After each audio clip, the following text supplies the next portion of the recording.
Iran पर अमेरिकी हमले के 100 घंटे पूरे, 1000 से ज्यादा लोग मारे गए, 17 ईरानी जहाज डुबोए, 9 देशों में 14 अमेरिकी बेस पर हमला हुआ। बड़ी जानकारी आप तक पहुंचा रहे हैं, जो आपको बताते चले कि किस तरह से ईरान पर अमेरिकी हमले के जो 100 घंटे थे वो पूरे हुए हैं और इस हमले में और इस पूरे मामले पर अब तक 1000 से ज्यादा लोग मारे जा चुके हैं। 17 ईरानी जहाज डुबोए गए, 9 देशों में 14 अमेरिकी बेस पर हमला हुआ है। बड़ी जानकारी आप तक पहुंचा रही, क्योंकि पिछले दिनों जिस तरह से देखे कि अमेरिका और इजराइल ने मिलकर ईरान पर बड़ा अटैक किया था, जिसके बाद ईरान ने भी पलटवार किया और इस अटैक में ईरान का सुप्रीम लीडर भी मारा गया। बहरहाल अब ईरान पर अमेरिकी हमले के 100 घंटे पूरे हो गए हैं। प्रदीप हमारे साथ जुड़े हुए हैं लगातार और जानकारी लेंगे। प्रदीप, जिस तरह से देखें कि इजराइल और अमेरिका ने ईरान पर अटैक किया था और इसके बाद पलटवार भी किया गया था, अब इस पूरे हमले को लेकर, इस पूरे मामले को लेकर अमेरिका के 100 घंटे पूरे हो गए हैं और अब तक अगर इसमें जिक्र करें मारे गए लोगों का, तो 1000 से ज्यादा लोग मारे जा चुके हैं।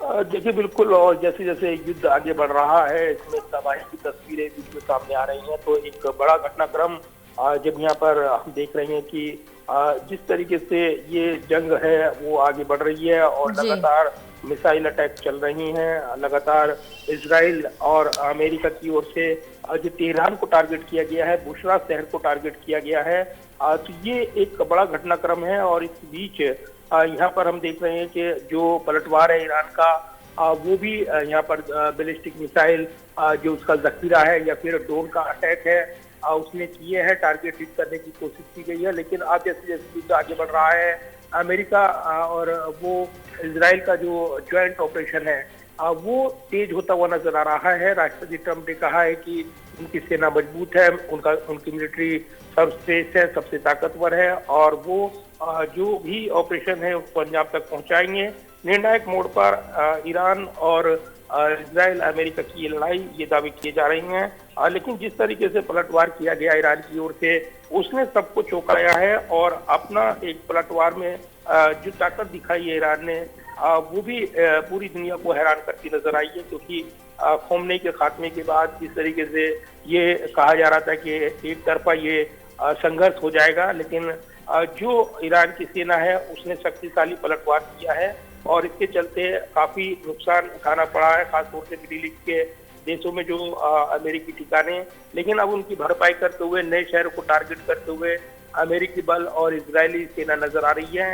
हिजबुल्लाह के खिलाफ मोर्चा खोला गया है लेबनान में और वहां पर ग्राउंड ऑपरेशन भी इजराइल ने शुरू किया है।